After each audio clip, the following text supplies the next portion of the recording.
Princess Kalara stood at the edge of her balcony, gazing out at the three moons that hung over the crystalline spires of Centauri Prime. The capital city glowed with bioluminescent light that pulsed gently like a heartbeat. As the evening wind brushed against her iridescent skin, she sighed. Tomorrow would bring yet another suitor seeking her hand. "Your Highness," a soft voice called from behind her. Nexa, her chief attendant, entered with a data sphere hovering above her palm. "The files on the Rigelian prince have arrived."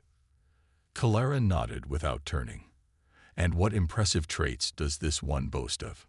Mathematical genius, warrior prowess, or perhaps he's conquered a small system or two." "He is the undefeated champion of the Outer Rim combat trials," Nexa replied, her tone carefully neutral. "His family controls the largest quantum crystal mines in the sector." "How utterly predictable," Kalara murmured. The Centauri princess had rejected suitors from over 40 star systems. Some were brilliant scientists, others were legendary warriors, and many were the heirs to vast empires that rivaled her father's. None had passed her tests. None had even come close. Emperor Zoran had summoned her to the throne room earlier that day. His massive frame had loomed over her, his skin shifting colors with his emotions, flashes of orange concern mixed with purple determination. "Daughter," he had said, his deep voice echoing in the vast chamber, "you cannot reject every suitor in the galaxy. The Centauri need alliances, and you need a partner." "I will have a partner when someone worthy passes my tests," she had replied firmly. "Our laws give me the right to choose through challenge." "Your tests are impossible," Zoran had said with a frustrated ripple of red across his chest. "They are not impossible.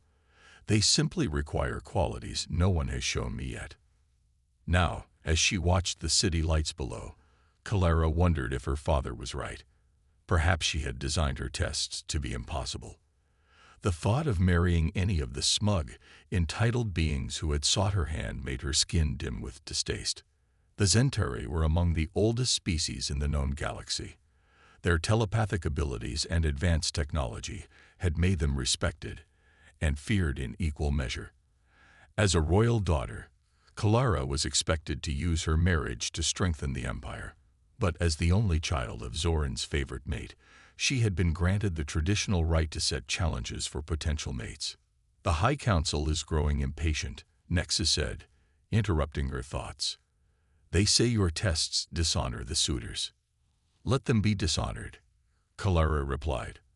"I would rather face the Council's disapproval than tie myself to someone unworthy for eternity." The latest rumors said she had no intention of ever marrying, that she created impossible tests to maintain her freedom. Kalara let them talk. The truth was both simpler and more complex. She was waiting for someone who could see beyond her title, beyond her beauty, beyond the power a union with her would bring. As the smallest moon disappeared behind the city's tallest spire, Kalara turned back to her chambers. "Tell me, Nexa, what's this I hear about a new species joining the Galactic Alliance talks?" "Humans," Nexa said, her skin flickering with mild amusement. "From a planet called Earth. They've only achieved interstellar travel in the last century." "Humans," Kalara repeated, testing the strange word. "What are they like?" "Young. Adaptable. Most consider them primitive but determined." Kalara nodded absently, her mind already drifting to tomorrow's tests, unaware that fate was about to take an unexpected turn. "Schedule the Rigelian for midday," she said, as the door to her private chambers slid open. "Let's see if he fares any better than the others." Lieutenant John Miller tugged at the collar of his dress uniform. The Centauri Palace was kept at a temperature that felt like a warm summer day on Earth, and the formal diplomatic attire wasn't designed for comfort. "Stop fidgeting," whispered Ambassador Susan Carter from the corner of her mouth. "The Centauri notice everything." "Sorry, Mom," John replied, letting his hands fall to his sides. The human delegation stood in the vast reception hall of the Imperial Palace, waiting to be formally introduced to Emperor Zoran. Their mission was crucial: securing Earth's invitation to join the Galactic Alliance after decades of being dismissed as too primitive. John scanned the room out of habit. Guards with skin that shifted between blue and green stood at attention along the walls. Tall, elegant Centauri nobles moved through the hall, their bodies glowing with subtle patterns of light. Most barely glanced at the humans, though a few stared openly with three pupilled eyes. "They don't think much of us," John muttered to Dr. Alan West, the delegation's science officer. "Can you blame them?" Alan replied. "Their civilization has existed for 50,000 years. To them, we're basically just clever children." The reception dragged on. After the official introductions, during which Emperor Zoran had acknowledged them with polite disinterest, the humans were mostly ignored. Ambassador Carter worked the room with professional skill, but made little headway with the aloof aliens. "I need some air," John told Alan, slipping away toward a side exit he had noted earlier. The door led to a garden unlike anything on Earth. Plants that seemed part crystal and part organic matter grew in spiraling patterns. Flowers that glowed like stars opened and closed in rhythm. The air smelled of something like cinnamon and sea salt. Lost in wonder, John didn't notice the figure seated by a small pool until he had nearly walked into her. "Oh, I'm sorry," he said quickly, stepping back. "I didn't mean to intrude." The Centauri woman looked up at him.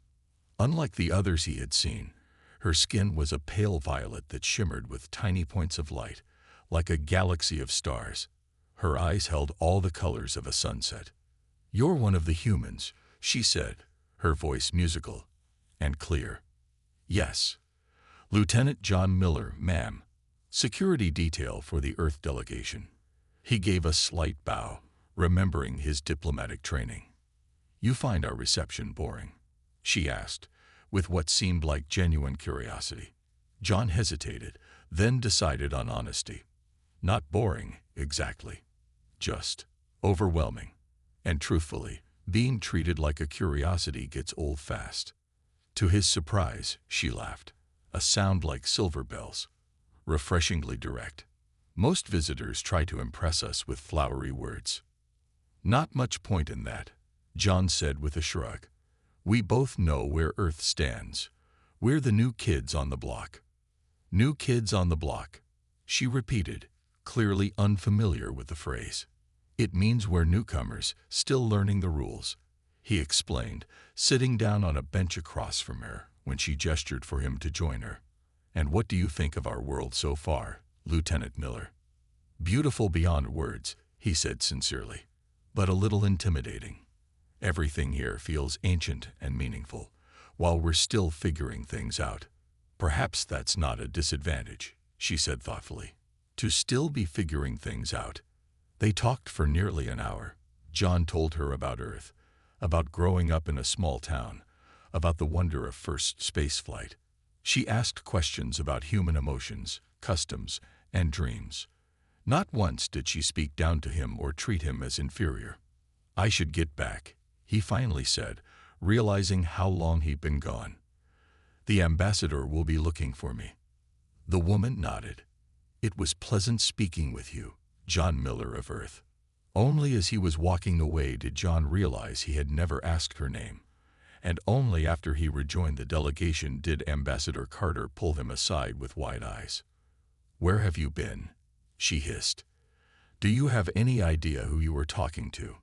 "Just a Centauri woman in the garden," John replied, confused by her reaction. "That wasn't just any Centauri. That was Princess Kalara, the Emperor's daughter." John's face paled as Ambassador Carter's words sank in. "The Emperor's daughter? Are you certain?" Everyone in the room noticed when she returned. Carter said, her voice tight with worry.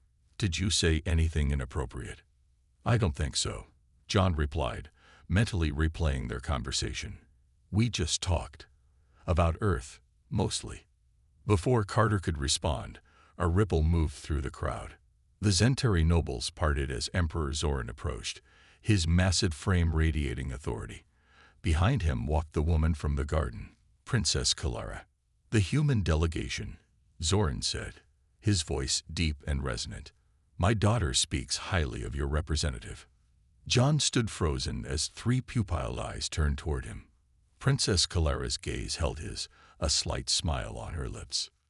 Your Majesty, Ambassador Carter said, stepping forward with a practiced bow. We are honored by your attention. The Emperor made a dismissive gesture. Let us speak plainly. Your species wishes to join the Galactic Alliance. Many among my council consider humans too young, too unpredictable. Carter's diplomatic smile faltered slightly. We understand those concerns, Your Majesty. But, however, Zoran continued, I believe in judging individuals rather than entire species. His skin rippled with blue-green patterns, and I find myself in need of strengthening ties with promising new worlds. Princess Calera stepped forward. Father, I have a proposal. The Emperor turned, surprise evident in the sudden shift of colors across his skin.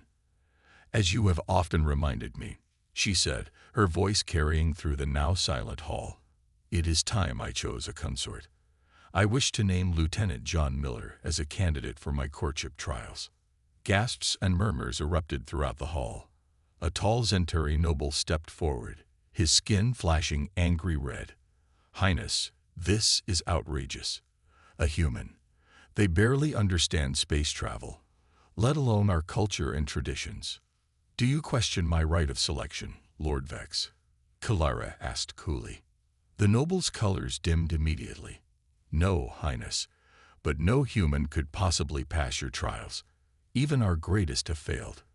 Then there is no harm in allowing him to try, she replied. Ambassador Carter gripped John's arm tightly. Lieutenant, do you understand what's happening? John nodded slowly, still processing. She's nominating me as a suitor. This could be our chance, Carter whispered urgently. If you participate, even if you fail, it shows respect for their traditions. It could be the goodwill we need. Emperor Zoran turned his penetrating gaze on John. What say you, Lieutenant Miller? Will you accept my daughter's challenge? John looked at Calera, trying to read her expression. Why had she chosen him? Was this some elaborate joke at Earth's expense? But her eyes held no mockery, only that same curiosity he'd sensed in the garden. Drawing a deep breath, he stepped forward and bowed. I would be honored, Your Majesty. Though I admit I know nothing of these trials. Calera's skin brightened subtly. The trials are three: mind, body, and spirit. They test whether a suitor is worthy to join the royal line. No one has passed all three in my lifetime, or indeed, in several lifetimes, muttered Lord Vex, not quite under his breath. The first trial begins tomorrow, Calera continued. You will be provided with appropriate accommodations tonight. As the royal entourage turned to leave, John caught Calera's eye. May I ask a question, Your Highness? She paused, waiting. Why me? We barely met. Calera's skin shimmered with points of light. In our brief conversation, you showed me something I've not seen in hundreds of suitors: honesty without agenda. Let us see if that quality serves you in the trials.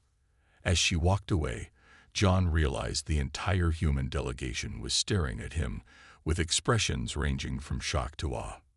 Well, said Dr. West, breaking the silence, I guess we're taking a diplomatic approach no one predicted.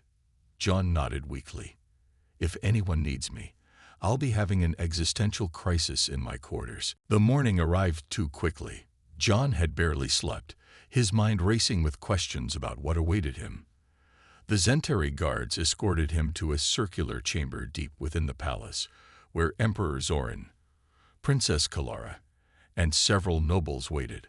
The test of mind begins, announced a tall Zentari official. Many believe intelligence is the greatest Zentari trait. To prove worthy, you must navigate the thought labyrinth. John looked around in confusion. The chamber appeared empty except for the observers. What exactly is a thought labyrinth? He asked. Calera stepped forward. It is both real and unreal. The labyrinth exists in a space between dimensions, shaped by the mind that enters it. Your thoughts become reality there. She gestured toward a glowing blue circle on the floor. "Stand there, and your consciousness will enter the labyrinth. Your body remains here." John glanced at the human delegation watching from the side. Ambassador Carter gave him an encouraging nod. "Your objective," Calera continued, "is to reach the center and retrieve the prism of clarity. The labyrinth will respond to your thoughts, creating obstacles based on your own mind." "How will we know if he succeeds?" Lord Vex asked skeptically. "We cannot follow his journey." "We will all see his progress," Emperor Zorn explained, gesturing to a large crystal suspended from the ceiling. "The viewing crystal will show us the human's path." John took a deep breath and stepped into the blue circle. Immediately, the chamber around him disappeared. He found himself standing in a corridor made of shifting, translucent walls that pulsed with light. Above him in the real world, the nobles watched his image in the crystal. Lord Vex smirked. The Archduke of Betelgeuse, with his seven-dimensional mind, was lost for days before we retrieved him. In the labyrinth, John took a cautious step forward. The path ahead split into 3 corridors, each one shimmering with different colors. As he considered which way to go, the walls around him rippled. "It's responding to my indecision," he realized. The more he tried to analyze the correct path, the more complex the labyrinth became, splitting into additional corridors and shifting its geometry. Previous contestants had used advanced logical systems to solve the maze. Some had attempted to map it mathematically. All had failed. John stopped walking and closed his eyes. "I'm overthinking this," he said to himself. "The maze changes based on my thoughts. So what happens if I—" He deliberately emptied his mind, focusing only on the simple desire to move forward. When he opened his eyes, the labyrinth had simplified. Instead of calculating each turn, John began to follow his instincts. When faced with a choice, he picked directions spontaneously rather than logically. "What is he doing?" Lord Vex asked, watching the crystal. "He's making no attempt to map the patterns." Calera leaned forward, her skin brightening with interest. "He's not fighting the labyrinth. He's flowing with it." When John encountered a vast chasm, instead of trying to find a logical way across, he simply imagined a bridge, and one appeared. When a riddle blocked his path, rather than solving it with mathematics, he offered an answer based on human folklore. "Impossible," muttered one of the nobles as the riddle gate opened. In the labyrinth, John found himself facing a final chamber.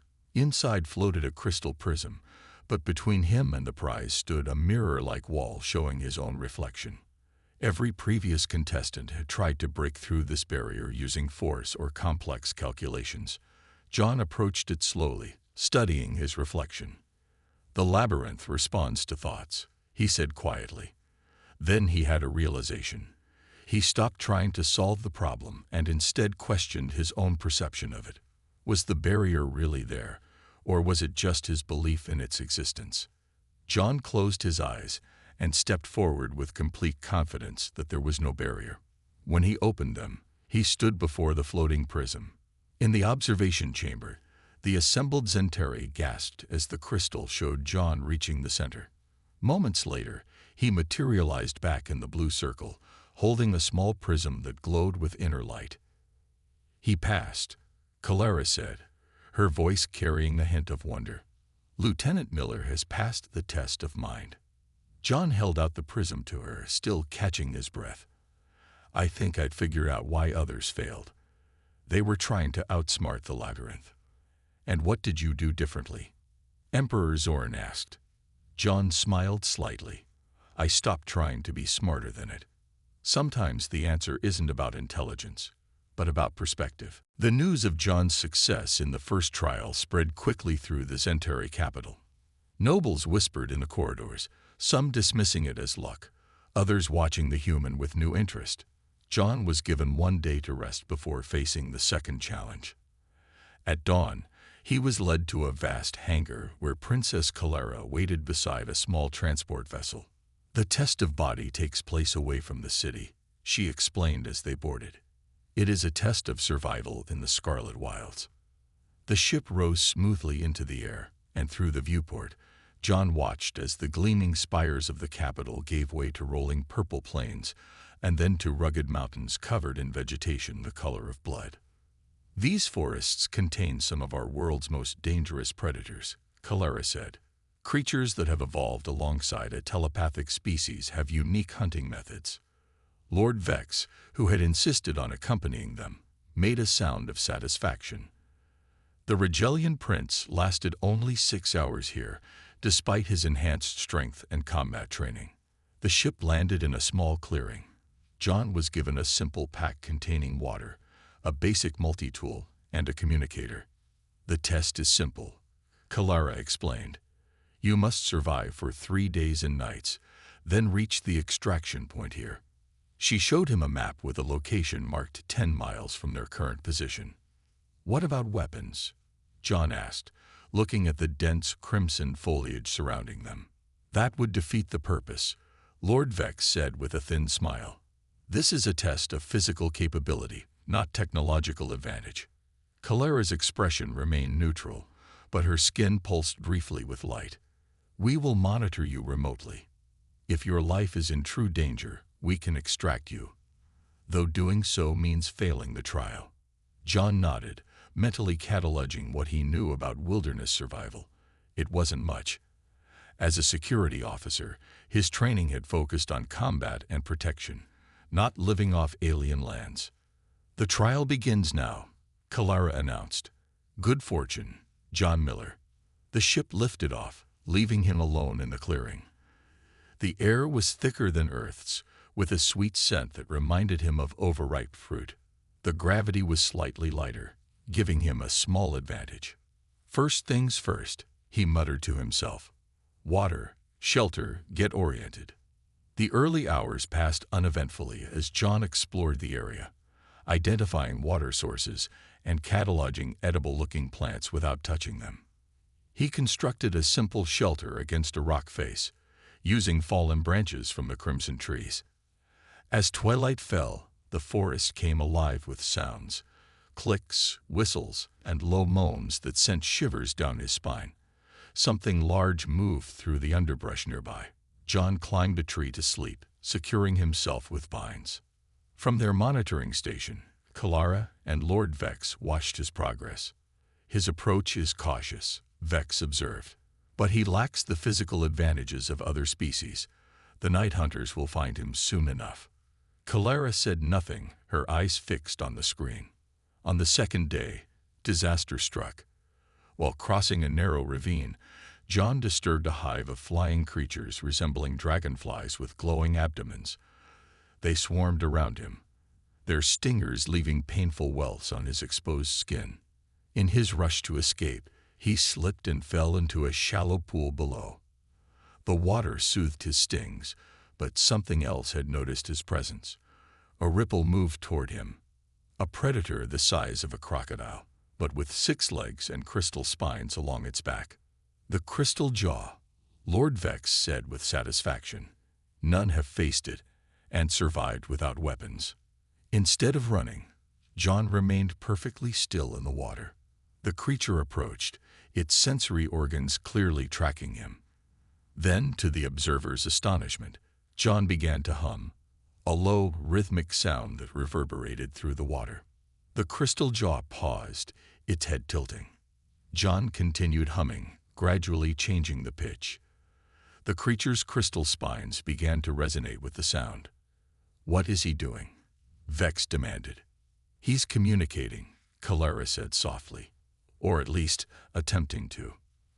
For several tense minutes, John and the predator remained in a standoff. Then, slowly, the creature turned and moved away, disappearing into deeper water. "Impossible," Vex muttered. By the 3rd day, John was exhausted and covered in minor injuries, but still moving steadily toward the extraction point. He had survived not by fighting the wilderness, but by understanding it, observing how native creatures found food and water, what areas they avoided, how they signaled to one another. When he finally reached the extraction point, Kalara was waiting for him. "You've passed the test of body," she said, her skin glowing with a pattern he hadn't seen before. "Not through strength," John said wearily. "Through adaptation." "Perhaps," Kalara replied. "That is strength of a different kind." The Imperial Palace buzzed with disbelief. A human had passed 2 of Princess Kalara's trials. Never had any suitor progressed this far. The final test, the test of spirit, would take place in the sacred chamber, a room deep within the palace where only the royal family and high priests were permitted. John stood outside the massive doors, his body still aching from the wilderness trial. Ambassador Carter had tried to prepare him with hurried research on Centauri customs, but information about this final test was scarce. "Lieutenant Miller," a voice called. He turned to see Princess Kalara approaching alone, her skin glowing with a soft blue light. "Are you prepared?" "As much as I can be," he replied honestly. "Though no one will tell me what this test actually involves." Kalara's expression grew serious. "The test of spirit is the most intimate and dangerous of the 3. It requires a telepathic bond between us." John felt a chill run down his spine. "Telepathic? You'll read my mind." "More than that," she said. "I will experience your thoughts, memories, and emotions, and you will experience some of mine. It is a deep communion of consciousness." "Is that why the others failed?" John asked. Kalara looked away. Many had dark intentions they could not hide during the bond. Others could not bear the vulnerability. Some feared what they might find in my mind. She paused. "No one has ever completed this test with me." The doors swung open, revealing a circular room lit only by glowing crystals. In the center sat 2 stone chairs facing each other. Emperor Zoran and 3 elder Centauri waited inside. Their skin patterns shifted with concern as John entered. "Human," Zoran said, "you may still withdraw honorably. This test can cause permanent psychological damage to unprepared minds." John looked at Kalara, then back to the Emperor. "With respect, Your Majesty, I've come this far. I won't back out now." "Very well." Zoran nodded to the elders, who took positions around the room. John and Kalara sat in the stone chairs. She extended her hands, palms up. "Place your hands on mine," she instructed. "Open your mind. Do not resist what comes." John placed his hands on hers, surprised by their warmth. Kalara's eyes began to glow, and suddenly he felt a presence at the edge of his consciousness, gentle but insistent. "Breathe," she whispered. John closed his eyes and tried to relax. The presence grew stronger, and then images flooded his mind. His childhood home, his parents, the day he decided to join Earth's space program, his fears, hopes, disappointments, every memory laid bare. He gasped at the intimacy of it, instinctively trying to pull away. "Don't fight it," Kalara's voice echoed in his mind. "Let me see you as you truly are." John forced himself to relax, to accept the vulnerability. The experience shifted. Now he was seeing fragments of Kalara's memories, the weight of royal expectations, centuries of loneliness, the burden of her position. He felt her disappointment in suitor after suitor who saw her only as a prize to be won or a step to power. Deeper they went, into painful memories. Earth's violent history played out alongside Centauri conflicts. John's personal failures and regrets exposed alongside Kalara's doubts about her worthiness to rule. In the physical room, the elder Centauri watched with concern as both participants began to tremble, their faces showing rapid shifts of emotion. "They're going too deep," one elder warned. "The human mind isn't built for this level of connection." Emperor Zoran raised a hand for silence, his eyes fixed on his daughter. Within the mental link, John and Kalara had reached the core of their beings. Here, beyond words, they shared the essence of their species, human resilience, hope, and creativity flowing into Centauri wisdom, perspective, and harmony. "I understand now." Kalara's consciousness whispered to his. "Every suitor showed me perfection, carefully constructed facades of strength, wisdom, or power. But you show me truth. Humanity's greatness isn't in perfection, but in acknowledging imperfection and striving despite it. John felt something shift between them, a recognition, a connection that transcended species. Slowly, gently, the mental bond began to dissolve. John opened his eyes to find Kalara watching him. Her skin glowing with patterns he somehow now understood expressed wonder and respect. "The test of spirit is complete," she announced, her voice soft but clear. Emperor Zoran leaned forward. "And the result?" Kalara rose from her chair, her eyes never leaving John's. "Lieutenant John Miller has passed the final trial. He has shown a spirit worthy of the Zentari royal house." The elders exchanged astonished glances. One stepped forward. "Highness, are you certain?" "No one has ever." "I am certain," Kalara interrupted. "In his mind, I found not perfection, but something far more valuable. Truth, and the courage to face it." John stood on shaky legs, feeling forever changed by what had passed between them. "What happens now?" he asked. Kalara's skin shimmered with new patterns, ones that John somehow knew expressed hope. "Now," she said, "we truly begin to know each other." The great hall of the Zentari Imperial Palace had never been so crowded. Delegates from a dozen worlds mingled with the nobility, all gathered to witness something unprecedented. A human who had passed Princess Kalara's impossible trials. John stood at the edge of the crowd, still overwhelmed by the events of the past week. He wore a formal uniform Ambassador Carter had specially commissioned, blending Earth military style with Zentari design elements. "There you are," said a familiar voice. John turned to see Dr. Alan West approaching with a wide grin. "The man of the hour, hiding in the corner." "Not hiding," John replied. "Just processing." "Well, process quickly.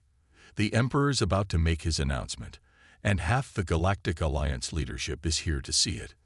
The crowd parted as Emperor Zoran and Princess Kalara entered the hall. The Emperor's massive frame gleamed with ceremonial patterns, while Kalara wore a flowing robe that seemed to capture and reflect the light around her. Zoran raised his hands, and the hall fell silent. "For too long," his deep voice resonated, "the Zentari have judged other species by our own standards. We measured worth by age, by technological advancement, by conformity to our ways." He gestured toward John. "Lieutenant Miller has shown us the error in this thinking." John felt hundreds of eyes upon him. Human, Zentari, and a dozen other species he couldn't name. "Today," Zoran continued, "I am pleased to announce two great changes for our people. First, Earth is hereby granted full membership in the Galactic Alliance, with all rights and protections that entails." The human delegation erupted in barely contained celebration. Ambassador Carter looked close to tears. "Second," Zoran said, his voice softening slightly, "my daughter has at last found a worthy match. As tradition dictates, having passed all 3 trials, Lieutenant John Miller has earned the right to court Princess Kalara." A murmur ran through the crowd. Lord Vex and several other nobles looked distinctly unhappy, but none dared speak against the Emperor's declaration. Kalara stepped forward, her eyes finding John's across the room. "The trials were never meant to be impossible," she said clearly. "They were designed to find someone worthy of trust, someone who could see beyond title and position to the person beneath." She extended her hand in a formal gesture, inviting John forward. As he made his way through the parting crowd, whispers followed him. "A human and a Zentari. Can their species even? What does this mean for the succession?" John pushed the questions aside. The only thing that mattered was what had passed between them during the test of spirit, a connection deeper than words could express. As he reached Kalara, she took his hand. Her skin glowed with patterns he now recognized as joy. "I never expected this outcome," she said quietly, for his ears alone. "But I welcome it." "I'm still not entirely sure what it is," John admitted with a small smile. "Royal courtships weren't covered in my diplomatic training." "It means we learn together," she replied. "Your ways and mine. No rushing, no assumptions." Emperor Zoran joined them, his massive hand coming to rest on John's shoulder with surprising gentleness. You have much to learn about each other, and your worlds have much to learn from each other. This union, however it develops, symbolizes a new understanding between our peoples. Later, as the celebration continued around them, John and Kalara slipped away to the garden where they had first met. The 3 moons of Centauri Prime cast silver light across the crystalline plants. "Are you afraid?" Kalara asked, studying his face. "Terrified," John admitted. "I'm just a lieutenant who happened to say the right things in a garden. Now I'm caught up in galactic politics and royal courtship." "You are far more than that," she said firmly. "You showed courage, creativity, and compassion in the trials. You revealed the best of humanity to us." John looked up at the alien sky, then back to Kalara. "So what comes next?" "We build something new," she said, her skin patterns shifting to express hope and possibility. "Not human, not Centauri, but something in between. A bridge between our worlds." As they stood together under the light of 3 moons, John realized that he had passed a 4th, unspoken test, the willingness to step into the unknown, to embrace difference rather than fear it. Perhaps that, more than anything, was humanity's greatest strength. "A bridge between worlds," he repeated, taking her hand. "I think I can work with that."